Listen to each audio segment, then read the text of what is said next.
Hi hello welcome to Telugu one. నేను మీ anchor Sharath. ఈ వీక్న రిలీజ్ అవబోతున్న మూవీ ల్యాంప్. అండ్ ల్యాంప్ మూవీకి సంబంధించి మరిన్ని విషయాలు మనతో చెప్పడానికి వినోద్ నువ్వులా గారు ఉన్నారు. వినోద్ గారు నమస్తే అండి. నమస్తే అండి. సో ముందుగా ల్యాంప్ సినిమా అసలు టైటిల్ ఎలా, అంటే ఇది ఎవరు ఫిక్స్ చేశారు? ల్యాంప్ ఏంటి అంటే వినగానే ఒక సౌండింగ్ వస్తుంది. ఎస్ అండి. ఏంటి ల్యాంప్ అనే టైటిల్? డైరెక్టర్ గారే ఫిక్స్ చేశారు, రాజశేఖర్ రాజ్ అండి. ల్యాంప్ అనే టైటిల్ ఫిక్స్ చేయడానికి కారణాలు ఏంటో నాకు తెలియదు, కానీ సినిమా మొత్తం ల్యాంప్ చుట్టూ తిరుగుతుంది. ఓకే. అంటే ఒక మిస్టరీ ఆ ల్యాంప్లో ఉంటుంది అనమాట. అది మర్డర్స్ జరుగుతూ ఉంటాయి, ఎవరు చేస్తున్నారు, ఎందుకు చేస్తున్నారు, ఎలా చేస్తున్నారు అనేది సస్పెన్స్. ఓకే. దాన్ని ఛేదించడానికి నేను పోలీస్ క్యారెక్టర్ అనమాట. సో ఇప్పుడు ఇది హర్రర్, క్రైమ్, థ్రిల్లరా? ఇది అంతే చెప్పుకోవచ్చా? మీరు ఎన్ని రకాలు ఉంటే అన్ని రకాలు ఉంటాయి సినిమాలు. Horror, crime, thriller, little bit romance, మంచి కామెడీ అన్నీ ఉంటాయి, ఫైట్స్ ఉంటాయి, మంచి సాంగ్స్ ఉన్నాయి. అలా చెప్పండి. అంటే మీరు దీంట్లో ఓన్లీ హీరోగానేనా ఇంకేదైనా అదర్ క్రాఫ్ట్స్ ఏమైనా చేశారా? లేదండి, ఓన్లీ హీరో. ఎలా సార్, ఎలా స్టార్ట్ అయింది ప్రాజెక్ట్? ఎప్పుడు మీరు షూట్ ఇదంతా ఎక్కడ చేశారు, ఎలా చేశారు ఒకసారి చెప్పండి. ఎక్కువ హైదరాబాద్లోనే జరిగిందండి. హైదరాబాద్లో జరిగి తర్వాత కొంత గుంటూరు, కొంత మదనపల్లి, చిత్తూరు ఏరియాల్లో కొంత అట్లా చేసుకొచ్చాము. ఓకే. మొత్తానికి ఏంటంటే ఈ ఈ సినిమా షూటింగ్ టైంలో ఏదైతే కథ రాసుకున్నారో డైరెక్టర్ గారు, దానికి కోఇన్సిడెంటో మరి అది ఏందో తెలియదు, సేమ్ ఇదే సిచ్యువేషన్ మదనపల్లిలో జరిగింది. ఇన్సిడెంట్స్ జరిగినాయి అన్నమాట. అంటే ఒక కూతురు చనిపోతే బతికించుకోవటానికి నరబలిస్తే బతుకుతుంది మళ్ళీ అన్న ఇదితోటి ఇప్పుడు నరబలి ఇవ్వటం మొదలు పెడతాడు. ఇక్కడ మన సినిమాకి కొంచెం సిమిలర్గానే ఉంటుంది. అది రియల్గా జరిగిన స్టోరీ. రియల్గా ఎప్పుడు జరిగిందండి ఆ స్టోరీ? మన కథ రాసుకున్న తర్వాత జరిగింది. ఓకే. చాలా వరకు అంటే అలాంటి మూఢనమ్మకాలు కొంతమంది నమ్ముతూ ఉంటారు, తెలియదు, చాలా చదువుకున్న వాళ్ళు కూడా అలాంటి చేస్తూ ఉంటారు. సో ఇప్పుడు వాళ్ళకి ఏమైనా ఈ సినిమాలో ఒక మెసేజ్ ఏమైనా ఉంటుందా? అంటే మంచి మెసేజ్ ఉంటుందండి. అది అట్లా జరగదు అన్న ఇది మెసేజ్ వెళ్తుంది. అట్ ది సేమ్ టైం ఏంటంటే కొంతమంది అన్నెసరీగా సూసైడ్లు చేసుకుంటా ఉంటారు ఏదో చిన్న చిన్న ప్రాబ్లమ్స్కి. అట్లాంటి వాళ్ళకి కూడా ఇది మంచి మెసేజ్ వెళ్తుంది. అట్లాగే యూత్కి బాగా కనెక్ట్ అవుతుంది మా సినిమా. సో ల్యాంప్లో మీరు పోలీస్ ఆఫీసర్ అనుకుంటా కదా, అంటే సో పోలీస్ క్యారెక్టర్ చెయ్యాలి అంటే ఇది డ్రీమా, లేకపోతే నార్మల్గా అన్ఫార్చునేట్లీ వచ్చింది కాబట్టి హ్యాపీగా చేసుకున్నారు అనుకోవచ్చు? అంటే అది నాకు డ్రీమ్ అయితే ఏం కాదండి. ఇప్పుడు నేను 70 మూవీస్ చేశాను యాక్టర్గా, క్యారెక్టర్ ఆర్టిస్ట్గా, హీరోగా, అట్లా మొత్తం టోటల్గా 70 మూవీస్ చేశాను. 70 సినిమాలు కంప్లీట్. 70 సినిమాలు కంప్లీట్ అయ్యాయి. 70 సినిమాల్లో ఆల్మోస్ట్ ఆల్ ఒక సగం సినిమాలు పోలీస్ ఆఫీసరే. ఓకే. డైరెక్టర్స్ ఎవరైనా వస్తారు, సార్ దీంట్లో మీ క్యారెక్టర్ వచ్చేసి ఇదండి, ఇట్లా ఉంటుంది, ఇట్లా ఉంటుంది, మీరు పోలీస్ ఆఫీసర్ అంటారు. అంతే. స్టోరీ చెప్పిన తర్వాత నా రోల్ ఇంకా పోలీస్ ఆఫీసర్ ఫిక్స్ అయిపోతుంది. రీసెంట్గా నాది ఇది నా సెల్ఫీ అని మూవీ రిలీజ్ అయిందండి, దాంట్లో కూడా పోలీస్ ఆఫీసర్. అదే. సో పోలీస్ ఆఫీసర్ గెటప్ ఎక్కడున్నా కానీ అది వెతుక్కుంటూ వినోద్ నువ్వుల గారి దగ్గరికి వస్తుంది అనమాట. సో మీరు అంటే జనరల్గా ఎవరైనా చెప్పారా మీకు, కొంచెం సాయి కుమార్ గారు వాళ్ళ బ్రదర్ రిఫరెన్స్ అంటే ఫేస్ కట్స్ ఉన్నాయి అంటున్నారండి. ఈ మధ్య మీసాల గడ్డలు తీసేసా. నా సినిమాలో అలా ఉండను. సినిమాలో జరిగేటప్పుడు, మా సినిమాలో అయితే ఎలా అంటే చాలా మంది షూటింగ్ జరిగేటప్పుడు దూరం నుంచి చూసి కళ్యాణ్ రామ్ గారి సినిమా అనుకున్నారు. ఓకే. కళ్యాణ్ రామ్ గారి లుక్స్ ఉండేవి నాకు, మీసాల గడ్డాలు ఉన్నప్పుడు ఉండి కళ్యాణ్ రామ్ గారు అని చెప్పుకునేవాళ్ళు. దగ్గరకు వచ్చిన తర్వాత తెలిసేది వాళ్ళకి, ఓహో ఈయన కాదు, ఆయన వేరే. సో మీసాలు ఉన్నప్పుడేమో కళ్యాణ్ రామ్, తీసేస్తే రవిశంకర్ గారు.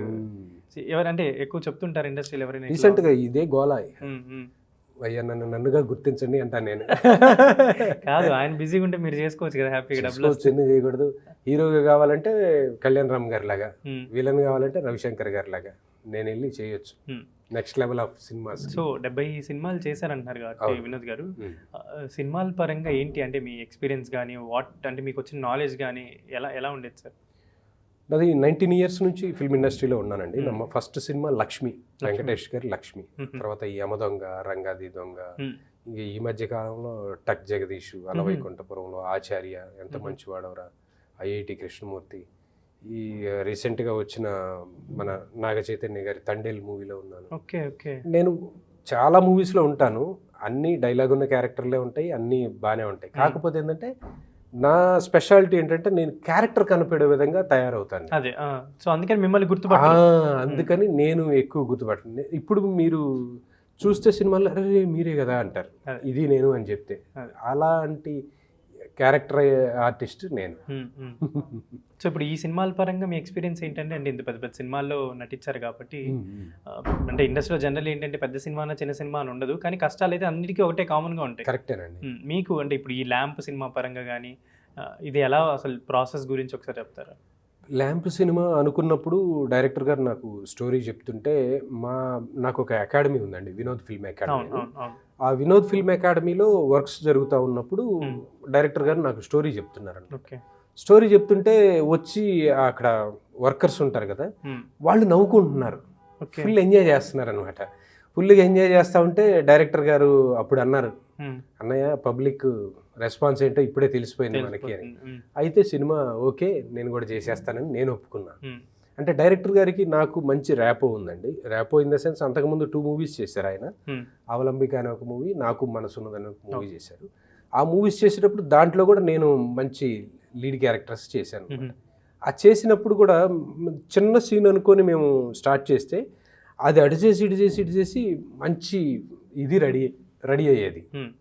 అట్లా మా కాంబినేషన్కి ఒక ఇది ఉంది. సో మీకు ఆల్రెడీ ఒక మంచి ఫ్రెండ్షిప్ ఉంది, బాండింగ్ ఉంది కాబట్టి ఈ సినిమా కూడా మంచిగా వచ్చింది అని అనుకుంటున్నాను. డెఫినెట్లీ. సో ప్రొడ్యూసర్స్ గురించి చెప్పండి, అంటే ఈ సినిమా ప్రొడ్యూసర్స్ ఎంత కష్టపడ్డారు ఏంటి? జనరల్లీ సినిమా అనగానే మనం ఒక బడ్జెట్ అనుకుంటాం, అది ఇంకొంచెం పెరగడం, ఇది ఇప్పుడున్న రోజుల్లో కామన్ అయిపోయింది. కరెక్ట్ అండి. సో ప్రొడ్యూసర్స్ పరంగా ఎలా జరిగింది వర్క్? దీని ప్రొడ్యూసర్స్ వచ్చేసి ఆల్రెడీ ఇంతకుముందు 7 చేపల కథ అని ఒక సినిమా వచ్చింది. ఆ సినిమా దాంట్లో కూడా ఫ్రమ్ ద మేకర్స్ ఆఫ్ 7 చేపల కథ. అవునండి. ఆ సినిమా చేసిన ప్రొడ్యూసర్సే అది ఎంత సక్సెస్ అయిందో మీకు అందరికీ తెలుసు. దాని ప్రొడ్యూసర్సే జీవీఎన్ శేఖర్ రెడ్డి గారు, జనార్దన్ రెడ్డి గారు. వాళ్ళే దీన్ని ప్రొడ్యూస్ చేయటం వల్ల ఏంటంటే దేనికి ఎంత అవుతుంది ఏంటనేది వాళ్ళకి ఒక ఐడియా ఉంది. ఆ ఐడియా ప్రకారమే అయినా మళ్ళీ పెరిగింది, ఇంకా బడ్జెట్ కూడా పెరిగి, అయినా కానీ వాళ్ళు ఏమాత్రం వెనకడుగేయకుండా చేశారు. ఎంత అయ్యి ఉండొచ్చు బడ్జెట్? మనం చెప్పలేం లెక్కలు. ఆ లెక్కలు చెప్తే మళ్ళీ వాళ్ళు ఏదో అనుకుంటారు. అందుకని బడ్జెట్ అనుకున్న విధంగానే అయింది. కానీ మా దానికి మెయిన్ మా స్ట్రెంగ్త్ ఏంటంటే కథ, మంచి స్టోరీ, గ్రిప్పింగ్గా ఉంటుందండి. స్టార్టింగ్ దగ్గర నుంచి బాగా ఫన్నీగా వెళ్తుంది. ఇంటర్వెల్ వరకు బాగా ఫన్నీగా వెళ్తుంది. ఇంటర్వెల్ తర్వాత ఇక స్పీడ్ అందుకుంటుంది సినిమా, మంచి మూమెంట్తో వెళ్తుంది అనమాట. సో మీరు అంటే 70 సినిమాలు చేస్తున్నారు ఆల్రెడీ ఇంతకుముందు. ఇప్పుడు చూస్తే ఒక హీరో, ఒక కథానాయకుడిగా ఈ సినిమా తీసుకొస్తున్నారు. ఏంటంటే పెద్ద సినిమాలో వర్క్ చేయడానికి, ఒక సినిమా మీరే లీడ్గా తీసుకొని చేయడానికి డిఫరెన్స్ ఎలా ఉంటుంది? ఇది పెద్ద సినిమాల్లో ఒక క్యారెక్టర్ అనుకోండి, మనం వెళ్తాం చేసేసి వచ్చేస్తాం, దానికి సంబంధించిన రెస్పాన్సిబిలిటీ మనకేం ఉండదు. అదే ఒక సినిమాలో లీడ్ క్యారెక్టర్ మనం చేస్తే ఆ సినిమాని ఎలాగైనా జనంలోకి తీసుకెళ్ళాలి, జనం దాన్ని చూసి బాగా మెచ్చుకోవాలి. అంటే ఏమైనా మార్పులు చేర్పులు ఉన్నా లేకపోతే ఇంకేమైనా ఇన్పుట్స్ ఇవ్వగలిగినా మనం ఇవ్వాల్సి ఉంటుంది. అట్ ది సేమ్ టైం దానికి సంబంధించి పరిచయాలని వాడుకొని కొంచెం పబ్లిసిటీ వైజ్గా కానీ అట్లా, ఇప్పుడు మీ ఛానల్లో ఇంటర్వ్యూ అనుకున్నాం, పరిచయం ఉండబట్టే కదా రిక్వెస్ట్ చేస్తే వాళ్ళు ఓకే అన్నారు. ఇట్లాంటి పరిచయాలన్నీ వాడుకోవడం ద్వారా నేను సినిమాని జనం దగ్గరికి తీసుకెళ్ళడానికి నా వంతు నేను చేస్తున్నాను. ఒక భుజస్కంధాల మీద వేసుకున్నాం అనుకోవచ్చు ఇంకా ఈ సినిమాని. ఎందుకంటే ఈ సినిమా మీద అంత నమ్మకం. ఎందుకంటే చిన్న సినిమా అయినా సరే కథలో స్టఫ్ ఉండి కథనం బాగుంటే చూడటానికి ఏమైంది అందరు చూస్తారు కదా. పెద్ద సినిమా అయినా కథనం లేకపోతే ఎవరు చూడరు. ఎంత పెద్ద స్టార్ హీరోని పెట్టినా తెలియదు, ఫ్లాప్ అయిపోతా ఉంది. మా సినిమా మీద అదే మా నమ్మకం, కథను నమ్ముకొని ముందుకెళ్తున్నాం. మంచి కావలసిన అంశాలన్నీ ఉన్నాయి దీంట్లో. ఇంకా కావాల్సిన విందు భోజనం. ప్లస్ ఇంకొకటి మేమేం చేస్తున్నాం అంటే మల్టీప్లెక్స్లో టికెట్ కాస్ట్ 110 రూపీసే పెడతాం. 110 రూపీస్. అంటే ఈ మధ్యకాలంలో మనం చూసుకుంటే 450, 500, 300 ఇట్లా పెడతా ఉన్నారు కదా పెద్ద సినిమాలకి. మా సినిమాకి ఏంటంటే మేము వాళ్ళతో రిక్వెస్ట్ చేసుకుని 110 రూపీస్ టికెట్ ప్రైస్ పెట్టి అందరూ సినిమాకి వెళ్దాం రా నాయన, థియేటర్ ఎంజాయ్ చేద్దాం అనుకుని చాలా మంది ఆగిపోతున్నారు టికెట్ రేట్ల వల్ల. ఇప్పుడు మా సినిమా వల్ల ఏమవుతుందంటే మళ్ళీ మా సినిమాకి జనాలు వచ్చి మమ్మల్ని ఆశీర్వదిస్తారని, మా ల్యాంపు వెలిగిస్తారని. అండ్ ఇప్పుడు అంటే ఇన్ని సినిమాలు చేసిన మీరు, అంటే జనరల్లీ ఇండస్ట్రీలో ఫ్రెండ్షిప్స్ మంచిగా చాలా ఇంపార్టెంట్ కదా. అవునండి. మీరు వెంకటేష్ గారి దగ్గర నుంచి అందరితో సినిమాలు యాక్ట్ చేస్తున్నారు కదా. బాగా అంటే ఇండస్ట్రీలో ఆర్టిస్టుల పరంగా కానీ బాగా ఫ్రెండ్స్ ఎవరైనా ఉన్నారా? పెద్ద పెద్ద హీరోలు అయితే ఎవరు ఫ్రెండ్స్ లేరండి. మ్మ్, మ్మ్. ఒక రకం మా రేంజీ యాక్టర్స్ మాత్రం నాకు మంచి ఫ్రెండ్సే ఉన్నారు చాలామంది. మ్మ్. కాకపోతే ఏంటంటే ఇప్పుడు పెద్దవాళ్ళు ఉన్నారు సపోజ్, వాళ్ళని పోయి మనం ఆబ్లిగేషన్లో ఏదైనా అడగాలన్నా కానీ నాకు నచ్చదు. ఎందుకంటే వాళ్ళని ఇబ్బంది పెట్టినట్టు అవుతుందేమో అన్న ఉద్దేశంతోనే నేను ఎవరి దగ్గరికి అంత ఈజీగా వెళ్ళను. నాకంటే చిన్నవాళ్ళతోటి నేను బాగా మింగిల్ అవుతా, కానీ నాకంటే పెద్దవాళ్ళతోటి అంత తొందరగా వెళ్ళి గబగబా. మామూలు ఆర్టిస్టులు ఇంకెవరైనా అంటే క్లోజ్గా ఉన్న వాళ్ళు ఎవరైనా ఉన్నారా అంటే మీకు? నాకు అంటే నిజం చెప్పాలి అంటే నాకంటే చాలా పెద్ద కిషోర్ దాస్ అన్నయ్య. కిషోర్ దాస్ గారు చాలా మంచి సపోర్ట్ నాకు. దేనికైనా కానీ నా వెనక నిలబడతారు. ఇప్పుడు నా వినోద్ ఫిల్మ్ అకాడమీకి కూడా ఆయన ప్రిన్సిపాల్. ఓకే. అలాగే బబ్లు గారు అని ఉన్నారు, సీనియర్ యాక్టర్. మీరు చిత్రం, చిరుత ఈ సినిమాల్లో చూస్తే ఆ బబ్లు గారు కూడా మా దగ్గర head of the department acting నేర్పించడానికి. ఇక వీళ్ళు నాకు పెద్ద దిక్కు చెప్పాలంటే. ఫ్రెండ్లీగా ఉంటారు. అలాగే నా ఫ్రెండ్, బెస్ట్ ఫ్రెండ్ యోగి ఖత్రి అని ఉన్నాడు. యోగి ఖత్రి నాకు చాలా బెస్ట్ ఫ్రెండ్. చాలా సార్ అకాడమీ పరంగా సార్ అంటే చాలా మందికి కూడా ఇప్పటికీ స్టిల్ కూడా కృష్ణానగర్కి వచ్చేవాళ్ళు, ఆర్టిస్టులు అవుదామని వచ్చేవాళ్ళు, హైదరాబాద్కి వచ్చేదో ప్రూవ్ చేసుకోవాలనుకునే వాళ్ళు చాలా మంది ఉంటారు. అకాడమీ పరంగా అసలు ఎలా ఉంటుంది సార్ అడ్మిషన్ ప్రాసెస్ కానీ? మీరు అంటే ఒక ఆర్టిస్ట్ని మీరు అంటే చాలా ఇంతకుముందు చాలా మంది మనకి ఇప్పుడున్న ఆర్టిస్టులు చాలా మంది కూడా ఇంతకుముందు ఒకప్పుడు మధు ఫిల్మ్ ఇన్స్టిట్యూట్ కానీ అలా వచ్చిన వాళ్ళే. అవును. సో అలా ఇప్పుడు మీ ఇన్స్టిట్యూట్ నుంచి ఇప్పుడు ఎవరైనా వెళ్ళిన వాళ్ళు ఉన్నారా? ఉన్నారండి, చాలా మంది ఉన్నారు. ఇంకా కొన్ని పేర్లు మనం చెప్పకూడదు, కానీ పెద్ద పెద్ద ప్రొడ్యూసర్స్, బావమరుదులు, వాళ్ళ వారసులు, డైరెక్టర్స్ వారసులు, వీళ్ళందరూ కూడా వచ్చి పర్సనల్ ట్రైనింగ్ తీసుకుంటా ఉంటారు నా దగ్గర. ఆ పర్సనల్ ట్రైనింగ్ ఇవ్వటంలో ఎక్స్పర్ట్. డెఫినెట్గా వాళ్ళకి ఒక మంచి వే అయితే నేను చూపిస్తాను. అంటే నాకున్న ఎక్స్పీరియన్స్ని బట్టి, నాకున్న సపోర్ట్, మా ఫ్యాకల్టీస్ సపోర్ట్ వల్ల నేను డెఫినెట్గా వాళ్ళకి మంచి దారి అయితే చూపిస్తాను. నాకున్న పరిచయాలు కూడా బోలెడన్ని ఉన్నాయి. డైరెక్టర్స్ చాలా మంది ఉన్నారు. అంటే పెద్ద పెద్ద డైరెక్టర్స్తో డైరెక్ట్గా నేను వెళ్ళి మాట్లాడలేము, కానీ వాళ్ళ కో డైరెక్టర్స్, అసిస్టెంట్ డైరెక్టర్లు, చిన్న చిన్న సినిమాల డైరెక్టర్లు, అట్లా చాలా మంది ఉన్నారు. నాకున్న పరిచయాల ద్వారా మా స్టూడెంట్స్కి చాలా ఆపర్చునిటీస్ వస్తూ ఉంటాయి. దాని ద్వారా ఏంటంటే వాళ్ళకి సబ్జెక్టు నేర్పిస్తున్నాం, సపోర్ట్ కూడా చేస్తున్నాం. అది కూడా వెరీ రీజనబుల్ ప్రైస్. కానీ సార్ అంటే ఇప్పుడు యూట్యూబ్ కానీ సోషల్ మీడియా కానీ ఇదంతా బాగా పెరిగిపోయింది. ఎక్కడో ఇంట్లో కూర్చొని రీల్స్ చేసుకున్న వాళ్ళని కూడా సినిమాల్లో పెట్టుకుంటారు. కరెక్ట్. అది ఎంతవరకు పనికొస్తారు ఏంటి అనేది తెలియదు, సెకండరీ. వాళ్ళకి ఎంతో కొంత అమౌంట్ ఇచ్చి పెట్టుకుంటున్నారు, చేసుకుంటారు. కానీ ప్రాపర్గా ఒక అకాడమీలో ట్రైన్ అయ్యి అన్ని మెలకువలు తెలుసుకొని ఒక ఎక్స్ప్రెషన్ చెప్పగానే పలికిచ్చే ఆర్టిస్ట్కి ఇలా వచ్చే ఆర్టిస్ట్లకి డిఫరెన్స్ ఎప్పుడైనా చూసారా? చిన్న ఎగ్జాంపుల్ చెప్తాను సార్. ఒకసారి ఒక కొత్త ప్రొడ్యూసర్స్ సినిమా తీస్తామని చెప్పేసి వాళ్ళు ఇన్స్టాగ్రామ్లో ఎక్కువ ఫాలోవర్స్ ఒక అమ్మాయిని పెట్టుకున్నారు. ఇట్లా పెట్టుకోవడానికి కూడా రెండు కారణాలు ఉంటాయండి. ఒకటేమో ఆ అమ్మాయి చాలా బాగా చేస్తుంది కదా రీల్స్లో, ఇక్కడ కూడా మనకు అద్భుతంగా చేస్తుంది అన్న ఆలోచనతో ఒకటి పెట్టుకుంటారు. ఇంకొకటి ఏంటంటే ఆ అమ్మాయికి ఉన్న ఫాలోవర్స్ వల్ల మన సినిమాకి టికెట్లు దిగుతాయేమో అన్న ఆశతో కూడా పెట్టుకుంటారు. ఇక్కడ ఏమైందంటే వైజాగ్లో షూటింగ్ పెట్టుకున్నారు. నేను చెప్తానన్నా వద్దండి, మంచి ఆర్టిస్ట్ ఇన్స్టిట్యూట్ నుంచి పంపిస్తాను పెట్టుకోండి అని అంటే వినకుండా వెళ్ళి వైజాగ్లో షూటింగ్ పెట్టుకున్నారు. తెర కట్ చేసి ఓకే అమ్మా యాక్షన్ అనగానే ప్లే చేయండి అంటుంది. ఏం ప్లే చేయాలమ్మా అంటే ప్లే చేస్తే కదా నేను డైలాగ్ లిప్ సింక్ ఇస్తాను. లిప్ సింక్ ఇయటం కాదమ్మా, ఇక్కడ నువ్వే ఎక్స్ప్రెషన్ తోటి డైలాగ్ చెప్పాలి, ఆ ఫేస్ పలకాలి, తర్వాత ఆ మాడ్యులేషన్ ఉండాలి, ఆ డిక్షన్ ఉండాలమ్మా అంటే అవన్నీ నాకు తెలియదండి. అక్కడ నుంచి డైలాగ్ వస్తే నేను లిప్ సింక్ ఇస్తాను, అద్భుతంగా నటించినట్టు నటిస్తుంది ఆమె. దాంతో వాళ్ళు నెత్తినూరు కొట్టుకొని అట్లా కాదమ్మా ఇది డైలాగ్ ఇట్లా చెప్పంటే ఆమెకి ఒక బాడీ లాంగ్వేజ్ అర్థం కావట్లేదు, కెమెరా సెన్స్ తెలియట్లేదు, డైరెక్ట్ కెమెరాలోకి చూసేస్తుంది. అంటే రీల్స్లో కెమెరాలకు చూసి చేస్తుంటారు కదా, అట్లా చూసేయటం అవన్నీ చాలా ఇబ్బంది పడి వాళ్ళు ఒక రోజంతా షూటింగ్ ₹1,00,000 వేస్ట్ చేసుకొని మళ్ళీ వినోద్ గారు ఎవరైనా ఉంటే పంపిండి అంటే అప్పుడు నేను ఒక హీరోయిన్ సెట్ చేస్తే చేసుకున్నారు హ్యాపీగా. అవన్నీ పనికిరావండి. ఎందుకంటే ఇన్స్టాగ్రామ్లో రీల్స్ చూసే ఎంజాయ్ చేసే వాళ్ళందరూ టికెట్ కొని థియేటర్కి వస్తారనుకోవటం పొరపాటు. ఓకే అండి, అది కరెక్ట్ కాదు. తర్వాత ఇంకోటి ఏంటంటే ఇన్స్టాగ్రామ్ రీల్స్లో చేసేవాళ్ళు అఫ్కోర్స్ రీల్స్లో పాపులర్ అవ్వచ్చేమో, కానీ సినిమా యాక్టర్స్గా వాళ్ళు ఏమి పెద్ద పాపులర్ అవ్వరు. చూడండి మీరు కావాలంటే సినిమా సెలబ్రిటీస్గా ఏమి వాళ్ళు పైకి రారు. జస్ట్ ఒక ఇన్ఫ్లుయెన్సర్. ఒక ఇన్ఫ్లుయెన్సర్. వాళ్ళని పెట్టుకోవడానికి కారణం ఏంటంటే వాళ్ళ ద్వారా సినిమాకి జనాలు వస్తారని అనుకుంటారు. ఒకటే ఆలోచన, వేరే ఏమి ఉండదు. అది కరెక్ట్ కాదు. మీరు కూడా చూసుంటారు. అవునవును, అందుకే నేను క్వశ్చన్ అడగడానికి రీజన్ కూడా ఇన్ఫ్లుయెన్సర్స్ ని కావాలంటే ఏంటంటే షోస్ కి పిలుస్తారు, అవును, కొన్ని షోస్ కి ఈవెంట్స్ కి ఓపెనింగ్స్ కి. అవునవును, టీవీ ప్రోగ్రాముల్లో వాటిల్లో మెరుస్తారేమో కానీ సినిమాల్లో మెరిచిన ఇన్ఫ్లుయెన్సర్స్ ఎవరు లేరు నాకు తెలిసి. ఇప్పుడు మన ల్యాంప్ సినిమాకి సంబంధించి ఆర్టిస్టులు ఎవరెవరు ఉన్నారు సార్? అంటే సార్ నేను ఒక హీరోనండి, సెకండ్ హీరో ఉన్నారు కోటి కిరణ్ అని. ఓకే, నాకు పేరుగా చేసింది మధుప్రియ. నెక్స్ట్ అవంతిక అని ఇంకొక అమ్మాయి కోటి కిరణ్కి పేరుగా చేసింది.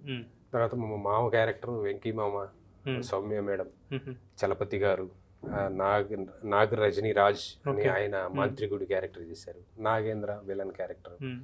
ఇట్లా చాలా మంది చేశారు. అందరూ కూడా ట్రైన్డ్ ఆర్టిస్ట్, అందరూ కూడా చాలా సంవత్సరాల నుంచి ఇండస్ట్రీలో నలుగుతున్న వాళ్ళే చేశారు, మంచిగా చేశారు పర్ఫార్మెన్స్. ఇప్పుడు మన సినిమా అంటే ఎన్ని థియేటర్స్ లో రిలీజ్ అవుతుందండి? అంటే 150 theatres release. 150 total AP and Telangana.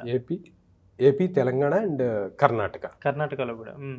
And ఇంకొక స్పెషాలిటీ ఏంటంటే మా సినిమాలో మన రాకేష్ మాస్టర్ గారు చేసిన అదే అవునవును, నేను చూసాను యాక్చువల్లీ, దీని గురించి అడుగుదాం అనుకున్నాను. జనరల్గా ఆయన అంటే చనిపోక ముందు కొన్ని సినిమాలు చేస్తున్నారు కదా, ఒకటో రెండో సినిమాలు చేస్తున్నారు. ఇది లాస్ట్, మీలో మీ సినిమా లాస్ట్ సినిమా. లాస్ట్ ఏంటి సార్ అంటే ఆయన పెట్టుకోవడానికి రీజన్ ఏంటి అసలు? ఆయన పెట్టుకోవడానికి అంటే మా డైరెక్టర్ గారికి ఆయనకి మంచి ర్యాపో ఉంది, ఫ్రెండ్షిప్ ఉండి ఇట్లా మాస్టర్ జీ చేయాలి అని చెప్పి ఆయన అడిగితే, ఆయన ముందేమో నాకు హెల్త్ బాగలేదు కొంచెం అట్లా ఇట్లా అన్నాము మనిషి కూడా. సాంగ్ విన్న తర్వాత బా చాలా బాగుంది అయ్యా రాజశేఖర్, నేనే చేస్తా ఈ సాంగ్ అని చెప్పేసి ఆయన ఒప్పుకొని మరీ చేశారు. సాంగ్ కొరియోగ్రఫీ చేశారు సార్, ఆయనే డాన్స్ చేశారు మొత్తం. కొరియోగ్రఫీ మళ్ళీ వేరే అమ్మ రమేష్ కొరియోగ్రఫీ చేశారు. వినోద్ గారని ఇంకొక ఆయన కూడా ఇంకొక కొరియోగ్రఫీ చేశారు. శ్రవణ్ అని ఫైట్స్. ఇట్లా అందరూ మంచి మంచి వాళ్ళే ఉన్నారండి. అంటే రాకేష్ మాస్టర్ గారు అప్పుడు కంటే మీ సినిమాలో చేసేటప్పటికి హెల్త్ ఎలా ఉందండి? అంటే బాగానే ఉన్నారండి, బాగానే ఉన్నారు. ఆ తర్వాత ఇంకా సిక్ అయిపోయారు. ఓకే, సెట్లో ఎలా ఉండేవారు? అంటే ఇప్పుడు జనరల్ మనం చూసినట్టే ఉంటారా? అంటే ఫన్నీగా జోవియల్ గా కానీ అట్లా? ఫన్నీగానే ఉంటారు కానీ కాకపోతే ఏంటంటే స్ట్రైట్ ఫార్వర్డ్. ఇప్పుడు వాళ్ళ శిష్యులు ఎవరైనా తప్పు చేశారనుకోండి, ఒరే లక్కడిక్క పూల్ అని తిడతాడు. మనకందరికీ అరే అనిపించింది కానీ వాళ్ళకి అలవాటే, శిష్యులందరికీ మాది గురువు గారు తిట్టాడు మమ్మల్ని ఏం కాదులే అనుకుంటారు. కానీ బాగా చేశారు. ఆ సాంగ్ కొరుక్కు తినవయ్యో అని సాంగ్ చాలా ఫేమస్ అయింది. సో ఇప్పుడు ఆయన అంటే నాకు తెలిసి ఆయనకు ఒక ట్రిబ్యూట్ అనుకోవచ్చు సినిమా అంటే. అనుకోవచ్చండి. తర్వాత అంటే మీ సినిమా టీం వాళ్ళు ఏమన్నా అంటే ఎక్కువ బాధపడి ఉంటారు? అంటే జనరల్ ఆడియన్స్ కంటే కూడా ఆయన చనిపోయినప్పుడు ఆ విషయం తెలిసిన తర్వాత చాలా మంది ఎక్కువ బాధపడి ఉంటారు. వెళ్ళొచ్చారు మా డైరెక్టర్ గారు వీళ్ళంతా. ఇంకా ల్యాంప్ సినిమా గురించి అంటే తెలుగు అండ్ తమిళ్, హిందీలో కూడా మీరు కర్ణాటకలో కూడా రిలీజ్ చేస్తున్నారు. పర్టికులర్గా ఈ సినిమా గురించి ఆడియన్స్కి చెప్పాలంటే, ఇప్పుడు నేను ఫస్ట్లో అడిగాను థ్రిల్లరా, సస్పెన్సా, హర్రరా మీరు అన్నీ ఉంటాయని అన్నారు. ఆడియన్స్కి చెప్పాలంటే ఏం చెప్తారు దీని గురించి? ఆడియన్స్కి చెప్పాలంటే మీకు మంచి స్టోరీ, థ్రిల్లర్ స్టోరీ కావాలి అనుకుంటే, మీరు థ్రిల్ అవ్వాలి అనుకుంటే ఈ సినిమా బాగుంటుందండి. అలాగే మీరు హ్యాపీగా 2.5 గంటల పాటు నవ్వుకొని సంతోషంగా బయటికి రావాలంటే ఈ సినిమా బాగుంటుంది. తర్వాత కుర్రోళ్ళకి కావాల్సిన రొమాన్స్, ఎంజాయ్మెంట్ అంతా ఉంటుంది. మంచి మ్యూజిక్ అండి, శ్రీ వెంకట్ గారు మ్యూజిక్ ఇచ్చారు, బాగా భలే చేశారు మ్యూజిక్. అయితే 3 సాంగ్స్ ఉంటాయి, 3 సాంగ్స్ కూడా అద్భుతంగా ఉంటాయి. ఇంకా సినిమా కావాల్సింది ఏమని చెప్పండి, అంతే. అన్ని సినిమా కావలసిన నవరసాలు మా సినిమాలో ఉంటాయి కాబట్టి, ప్లస్ టికెట్ రేటు కూడా తక్కువగా ఉంది కాబట్టి అందరూ మల్టీప్లెక్స్ బాటలు బట్టి మా సినిమాని హిట్ చేస్తారని, మా ల్యాంప్ని వెలిగిస్తారని ఆశిస్తున్నాం. అంటే సార్ ఇప్పుడు అంటే మీరు ఇంతమందిని ట్రైన్ చేస్తూ ఉంటారు కాబట్టి ఇన్స్టిట్యూట్ పరంగా, ఇప్పుడు కొన్ని పెద్ద పెద్ద సినిమాలు జరుగుతుంది, అంటే కల్కి కానీ, బాహుబలి కానీ, RRR ఇలా పెద్ద పెద్ద సినిమాలు జరుగుతున్నప్పుడు చాలా తక్కువ అంటే తెలుగు ఆర్టిస్టులు ఎందుకు అంటే ఎక్కువగా తీసుకోలేకపోతున్నారు? అంటే ఇంతమంది ఉన్న నోటెడ్ ఆర్టిస్టులు ఉండి ప్రాపర్గా చేయగలిగిన వాళ్ళు, చేసి ప్రూవ్ అయిన వాళ్ళని కూడా పెట్టుకోలేకపోవడానికి రీజన్ ఏమై ఉండొచ్చు అంటారు? మంచి క్వశ్చన్ అడిగారండి. జనరల్గా ఇప్పుడు వస్తున్న సినిమాలన్నీ కూడా pan India movies. Pan India movies అంటే మన తెలుగు, తమిళ్, కన్నడ, మలయాళం, హిందీ ఇన్ని లాంగ్వేజెస్లో రిలీజ్ అవుతున్నాయి. రిలీజ్ అవుతున్నప్పుడు వాళ్ళు ఏం ఆలోచిస్తున్నారంటే, రేపొద్దున ఆ సినిమాలు ఆ లాంగ్వేజెస్ నుంచి కూడా డబ్బులు కలెక్ట్ చేయాలంటే ఆ లాంగ్వేజ్లో పట్టున్న ఒక హీరోని కనుక ఒక క్యారెక్టర్ ఆర్టిస్ట్ లాగా, మంచి క్యారెక్టర్ ఆర్టిస్ట్ని ఇంకొక క్యారెక్టర్కి అట్లా ఒక్కొక్క లాంగ్వేజ్ నుంచి ఒక్కొక్కరిని కనుక పెట్టుకుంటే వాళ్ళ ఫేస్ వాల్యూ వల్ల అక్కడ సినిమా ఆడుతుంది కదా. ఆడుతుంది. ఓకే. అందుకని వాళ్ళని కానీ అంటే ఇప్పుడు అలా చూసుకుంటే ఇప్పుడు మనకు ఒక మంజుమేల్ బాయ్స్ వచ్చినా, ప్రేమలు వచ్చినా, ఎలాంటి సినిమాలు వచ్చినా దాంట్లో మన తెలుగు ఆర్టిస్టులు ఎవరు లేకపోయినా ఇక్కడ సినిమాలు ఆడే కదా. అంటే మన తెలుగు ఆడియన్స్కి అక్కడ ఆడియన్స్కి డిఫరెన్స్ అదేనండి. మన తెలుగు ఆడియన్స్ ఎలాంటి సినిమా వచ్చినా ఏ లాంగ్వేజ్ నుంచి వచ్చినా సరే సినిమా బాగుంది, కథ బాగుంది అంటే చిన్న సినిమా అయినా సరే ఆదరిస్తారు. అదే వేరే తమిళ వాళ్ళు ఉన్నారంటే మన మహేష్ బాబు వెళ్ళి అక్కడ సినిమా చేస్తానన్నా చూడరు. మీరు గమనించండి. ఇప్పుడు మనం రజనీకాంత్ గారిని, కమల్ హాసన్ గారిని, విక్రమ్ గారిని, సూర్య గారిని, కార్తీ గారిని, విజయ్ గారు, అజిత్ గారు ఇంతమందిని మనం నెత్తిన పెట్టుకుంటున్నామా తమిళ వాళ్ళని తీసుకొచ్చి? అయినా మన తెలుగు వాళ్ళని ఒక్కళ్ళని కూడా వాళ్ళు మెచ్చుకోరు, నెత్తిన పెట్టుకోరు. కాబట్టి వదిలేస్తారు. మ్యాక్సిమం సినిమా అద్భుతం, అమోఘం అంటే ఒకసారి చూస్తారు అంతే. అది కూడా వాళ్ళ డైరెక్టర్ అయితేనో, లేకపోతే వాళ్ళ యాక్టర్ ఎవరైనా అక్కడ నెగిటివ్ క్యారెక్టర్ చేస్తేనో. ఇప్పుడు విజయ్ సేతుపతి గారు ఉన్నారు, అలా ఉంటే ఎవరైనా ఓకే వాళ్ళ కోసమైనా చూస్తారు. అందుకనే మన వాళ్ళు కూడా తెలివిగా ప్రొడ్యూసర్స్, డైరెక్టర్స్ ఏం చేస్తున్నారంటే ఒక్కో లాంగ్వేజెస్ నుంచి ఒక్కొక్కళ్ళని తీసుకొచ్చి ఈడ మెయిన్ క్యారెక్టర్లు ఇచ్చేసి నడిపిస్తున్నారు కథ. అదే కానీ అంటే ఇక్కడ ఉన్న వాళ్ళని కూడా పెట్టుకుంటే కొంచెం ఇప్పుడు ఒక సీన్లో ఒక 40 మంది ఆర్టిస్టులు కావాలనుకోండి, 40 మంది జస్ట్ కనిపించినా ఒక డైలాగ్ చెప్పించినా వాళ్ళకి ఒక లైఫ్ టైం లాగా మెమరబుల్గా ఉంటుంది. వాళ్ళకి ఆ సినిమా నుంచి ఇంకొక 10 సినిమాలు వచ్చే ఛాన్స్ ఉంటుంది కదా. అలా ఎందుకని ప్రిఫర్ చేయట్లేదు అని అంటే అలా పెట్టుకుంటున్నారండి. కాకపోతే ఏంటంటే అలా పెట్టుకోవటం వల్ల ఏం జరుగుతుందంటే వీళ్ళకి ఏం అద్భుతమైన బ్రేక్ రాదు. ఓకే, అందువల్ల వీళ్ళు పెద్దగా తెలియదు. ఇప్పుడు నేనున్న 70 మూవీస్ చేశానంటే పెద్ద పెద్ద సినిమాల్లో ఒక రకమైన క్యారెక్టర్సే చేశాను, డైలాగులు ఉన్న క్యారెక్టర్లే చేశాను. కానీ కూడా ఏంటంటే ఎవరు దృష్టి అయినా ఎలా ఉంటుందంటే మెయిన్ లీడ్ క్యారెక్టర్స్ ఏమున్నాయో వాటి మీదే ఉంటుంది దృష్టి. సినిమా సూపర్ హిట్ అయ్యి మనం చేసిన ఆ క్యారెక్టర్ కనుక సూపర్గా ఉంటే అప్పుడు మనకు బ్రేక్ వస్తుంది. అప్పుడు దాకా మనకు తిప్పలు తప్పవు. మీరు అంటే ఇప్పటి వరకు చేసిన సినిమాల్లో మీరు అంటే చాలా మంది యాక్టర్స్తో యాక్ట్ చేసి ఉంటారు, టైమింగ్స్ అవన్నీ జనరల్గా ఒక ఆర్టిస్ట్కి టైమింగ్ అనేది చాలా ఇంపార్టెంట్. అవునండి. అలా మీరు బాగా చూసిన ఆర్టిస్టులలో పర్ఫెక్ట్ టైమింగ్ ఉన్న ఆర్టిస్టులు లేదంటే బాగా చేసే ఆర్టిస్టులు ఎవరు సార్? అంటే మీరు వర్క్ చేసిన వాళ్ళల్లో అంటే మీకు బాగా నచ్చిన వాళ్ళు కానీ అలా? నేను చేసిన వాళ్ళల్లో నాకు బాగా నచ్చిన వాళ్ళు అంటే ఎన్టీఆర్ గారు బాగా చేస్తారు, చిరంజీవి గారు బ్రహ్మాండంగా చేస్తారు, అల్లు అర్జున్ గారు, ఇంకా రామ్ చరణ్ గారు, మహేష్ బాబు, ఇలా ఒకళ్ళని కాదు చెప్పలేము మనం. కానీ నేను చూసిన పెద్ద ఆర్టిస్టుల నుంచి నేను నేర్చుకున్నవి కొన్ని ఉన్నాయండి. అవేంటంటే వాళ్ళు ఒక్కసారి సెట్లోకి ఎంటర్ అయ్యారు అంటే ఆ క్యారెక్టర్కి సంబంధించిన మూడ్లో ఉండిపోతారు. అది చాలా ఇంపార్టెంట్ ఆర్టిస్ట్కి. కానీ ఇక్కడ మన కొంతమంది ఏం చేస్తుంటారు, సెట్లోకి వచ్చిన తర్వాత కూడా అల్లరి చిల్లరగా ఫోన్లు చూసుకోవటం, జోకులు చూడటం, లేకపోతే ఇంకా ఏదో ఫోన్లు చేసుకోవటం, ఇట్లాంటివన్నీ చేస్తారు. అసలు తమిళ్ విజయ్ గారు ఫోన్ కూడా వాడరు ఆయన. నేను ఎక్కడో చూశాను, అస్సలు ఆయన ఫోన్ పట్టుకొని కూర్చోవటం కానీ ఫోన్ చూడటం కానీ ఏమీ చేయరంట.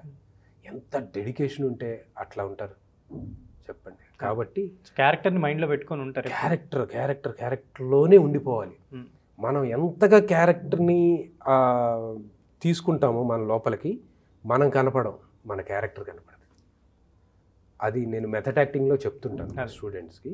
అది చేయాలి ఎవరైనా, యాక్టర్ అన్న వాళ్ళు చేస్తే ఆ డెడికేషన్ ఉంటే సక్సెస్ అనేది ఆటోమేటిక్గా వచ్చేస్తుంది. అది కావాలంటాను నేను. సినిమాకి నేను జాయిన్ అవ్వటానికి మా అకాడమీకి వచ్చిన వాళ్ళని కూడా అడుగుతాను, ఎందుకు వచ్చావు నువ్వు ఇక్కడికి అని. సార్ సెలబ్రిటీ అయిపోదాం, బాగా సంపాదించుకుందాం అని వచ్చాను సార్ అన్నాడు అనుకో, వద్దులేమ్మా, అంత ఈజీగా ఏమీ సెలబ్రిటీ హోదా రాదు, ఆ తర్వాత అంత ఈజీగా ఏం మనీ కూడా రాదు, నువ్వు వేరే ఇంకేదైనా చూసుకో, సెక్యూరిటీ జాబ్ ఏదైనా చేసుకో, ఇది నీకు పనికిరాదు అని చెప్తాను. ఎందుకంటే సినిమాల్లో సక్సెస్ అయితే మాత్రం అపరిమితమైన డబ్బు, అపరిమితమైన పేరు. సక్సెస్ అవ్వాలి అంటే మాత్రం అపరిమితమైనటువంటి నీ హార్డ్ వర్క్, అపరిమితమైనటువంటి నీ డెడికేషన్, సిన్సియారిటీ, నీ యాక్టింగ్ స్కిల్స్ ఇన్ని చూపిస్తేనే మనం ఇండస్ట్రీలో నిలబడతాం. లేకపోతే ఇండస్ట్రీ మనల్ని ఏం దేకదు. సో ఒకప్పుడు అంటే ఇది ఫైనల్ క్వశ్చన్ సార్, ఒకప్పుడు చాలామంది ఏంటంటే ఎలాంటి సినిమా వచ్చినా కూడా చూస్తున్నారు ఆడియన్స్. కానీ ఇప్పుడు కొంచెం ఏమైందంటే కొంచెం ఏదైనా బాగా బజ్ వచ్చిన సినిమాను, నోటెడ్ సినిమాను దానికి వెళ్ళడానికి ప్రిఫరెన్స్ ఇస్తున్నారు. ఏంటంటే ఇప్పుడు సినిమా టికెట్ల రేట్ల వల్ల అనుకోవచ్చా, లేదా సినిమా క్వాలిటీ ఆఫ్ మేకింగ్ వల్ల అనుకోవచ్చా, ఎలాంటి పరిణామాలు ఇండస్ట్రీలో ఇప్పుడు ఉన్నాయి? జనరల్లీ చాలా సినిమాలు కూడా మనకి తెలియని సినిమాలు ఇప్పుడు ఒక 2 సినిమాలు పెద్దవి మనకి తెలిసాయంటే ఈ ఫ్రైడే, ఇంకో 10 సినిమాలు తెలియనివి మనకి కృష్ణానగర్లో Release కానీ అవుతున్నాయి. ఇక్కడ ఎక్కడైనా పోస్టర్లు చాలా అసలు ఈ సినిమాలు ఎప్పుడు వస్తున్నాయి ఎప్పుడు పోతున్నాయి అన్నట్టు ఒక ఇది ఉందన్నమాట. ఎలా ఉంది అసలు పరిస్థితి? ఇప్పుడు మీరు ఒక సినిమా చేసుకొని వచ్చారు, మీరు రేపు 14th రిలీజ్ అవుతుంది. ఎస్ ఒక సినిమాకి ఎలాంటి పరిస్థితులు ఉన్నాయి? సార్ ఒకటేనండి, సినిమా చేయటం ఒక ఎత్తు, సినిమాని రిలీజ్ చేయటం ఇంకొక ఎత్తు. సినిమాని పబ్లిసిటీ ఇచ్చుకొని జనం దాకా తీసుకెళ్ళటం ఇంకొక ఎత్తు. మనకి ఊరికే సినిమా చేసాము అయిపోయింది అన్నట్టు వదిలేస్తే ఎవ్వరు చూడరు. ఆ సినిమాని పబ్లిసిటీ ఇచ్చి మనకి వీలైనంత వరకు మన ఇన్ఫ్లుయెన్స్ని వాడి మనం దాన్ని జనం దాకా తీసుకెళ్ళాలి. ఆ తర్వాత మంచిగా థియేటర్స్ దొరకాలి. మన సినిమాలో స్టఫ్ ఉంది అంటే మంచి థియేటర్సే దొరుకుతాయి మనకి. నెక్స్ట్ వచ్చేసి పెద్ద క్యాస్టింగ్ ఉందనుకోండి, ఎక్కువ డబ్బులు పెట్టి 300, 400, 500 పెట్టైనా కానీ వెళ్తారు జనం, ఇరగదొక్కుకొని మరీ వెళ్తారు. పెద్ద క్యాస్టింగ్ లేనప్పుడు ఏంటంటే టికెట్ రేట్ అన్న తక్కువ ఉంటే, అరే సరే ఏదో ఒకటి కాలక్షేపం పోయి చూద్దాం, ఎంజాయ్ చేద్దాం కాసేపు అనుకుంటే టికెట్ రేట్ తక్కువ పెట్టామనుకోండి, అప్పుడైనా కానీ జనం వచ్చే ఛాన్సెస్ ఉంటాయి. టికెట్ రేట్లు చాలా నోటెడ్ ఆర్టిస్టులన్నా ఉండాలి, లేదంటే టికెట్ ప్రైస్ అయినా తగ్గదు. మేము నోటెడ్ ఆర్టిస్ట్ లేకపోయినా టికెట్ ప్రైస్లు తగ్గించాం కాబట్టి మా సినిమాకి వస్తారనుకుంటున్నాం. డెఫినెట్లీ సార్, మంచి సినిమా డెఫినెట్లీ ఆదరించాలి కాబట్టి మీరు కూడా సినిమా రిలీజ్ అవుతున్నప్పుడు ఇంకొంచెం పుష్ చేసుకొని తర్వాత కంటెంట్స్ కూడా మీరు దాన్ని కొంచెం పుష్ చేస్తే డెఫినెట్లీ వాళ్ళకి కూడా ఈ సినిమా రిలీజ్ అయింది, ఇది చూడొచ్చు అనే ఒపీనియన్ వాళ్ళకి కలుగుతుంది. థ్యాంక్ యూ అండి, థ్యాంక్ యూ వినోద్ గారు, చాలా మంచిగా చెప్పారు. అంటే ఇండస్ట్రీకి సంబంధించిన కానీ ఆర్టిస్టుల గురించి కానీ చాలా విషయాలు చెప్పారు. అండ్ అంతేకాకుండా మీ సినిమా ఈ 14th రిలీజ్ అవుతుంది కాబట్టి అన్ని సినిమాలను చూస్తూ మీ సినిమాను కూడా ప్రేక్షకులు చూడాలని కోరుకుంటున్నాను.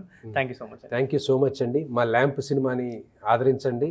డెఫినెట్గా మీకు అందరికీ కావలసిన నవరసాలు మా సినిమాలో ఉంటాయి. టికెట్ రేట్ కూడా తక్కువగా ఉంది, ఎంజాయ్ చేయండి.